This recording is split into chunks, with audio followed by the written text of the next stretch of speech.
EVM வந்து hack செய்யப்படுதா அப்படின்னு கேட்டிங்கன்னா பல பேர் வந்து இதை ஹேக் செய்யப்படுது அப்படின்றத எலெக்ஷன் கமிஷன் முன்னாடி ஒரு அலிகேஷனாக வைக்கிறாங்க. அப்போ எலெக்ஷன் கமிஷன் அவங்களுக்கு திருப்பி என்ன கேள்வி கேட்குதுன்னா, எங்கே ஹேக் செய்கிறாங்க அதை நீங்கள் வந்து எங்களுக்கு ப்ரூவ் பண்ணி காட்டுங்க அப்படின்ற ஒரு ஆன்சரை தான் இவிஎம் ஹேக் செய்யப்படுது அப்படின்னு சொல்கிற அலிகேஷனுக்கு அகேன்ஸ்டாக எலெக்ஷன் கமிஷன் கொடுக்குறது. இன்ஃபேக்ட் எந்த அளவுக்கு எலெக்ஷன் கமிஷன் போயிருக்காங்கன்னா, நாங்கள் இவிஎம் வந்து ஒரு 2 நாள் வெளியே வைக்கிறோம், நீங்கள் யார் வேணாலும் எக்ஸ்பர்ட் வந்து எங்கள் முன்னாடி ஹேக் பண்ணி காட்டுங்க அப்படின்றது தான் எலெக்ஷன் கமிஷனுடைய ஒரு ஆன்சராகவே இருக்கு. இருக்கிற பல எலெக்ஷன் பெட்டிஷன்லையுமே கூட இவிஎம் ஹேக் செய்யப்பட்டது என்ற அலிகேஷன் எல்லாமே வந்து போதிய ஆதாரம் இல்லைன்னு அது வந்து தள்ளி வைக்கப்படுகின்றது.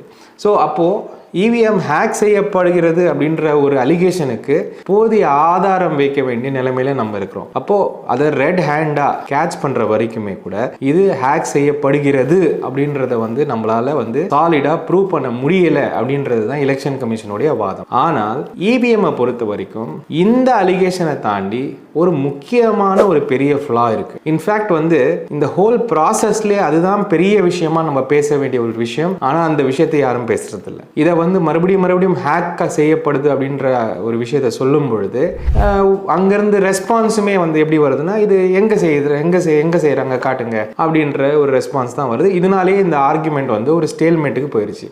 பட் என்ன பொறுத்த வரைக்கும் இந்த ஹேக் செய்யப்படுகிறது அப்படின்ற அலிகேஷனையே தாண்டி இன்னொரு ஒரு பெரிய ஃபண்டமெண்டல் ஃப்ளா இந்த என்டையர் சிஸ்டம்ல இருக்கு. இவிஎம்மை பற்றி உங்களுக்கு நல்லா தெரியும். நீங்களும் எல்லாரும் ஓட் போட்டிருப்பீங்க. உள்ளே போய் இந்த மையெல்லாம் வச்சதுக்கப்புறம் உங்களுக்கு வந்து பேலட் போய் ஓட்டு போடுங்கன்னு சொன்ன உடனே நீங்கள் அந்த பூத்துக்குள்ளே போவீங்க. போன உடனே உங்களுக்கு ஒரு பேலட் யூனிட் இருக்கும்.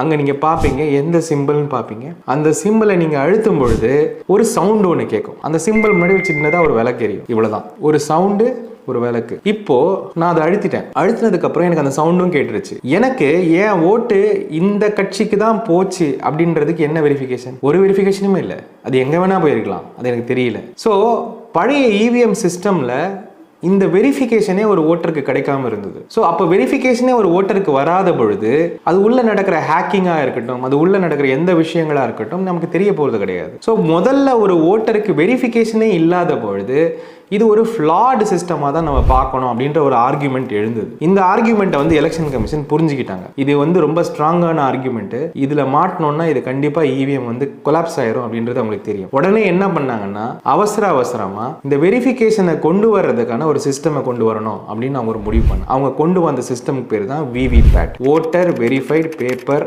Audit trail. இந்த விவிபேட் என்ன அப்படின்ற விவிபேட் என்பது என்ன அப்படின்னு பார்த்தீங்கன்னா, இப்போ ஒருத்தர் ஓட்டு போட்ட ஓட்டு வந்து இந்த கட்சிக்கு தான் போச்சு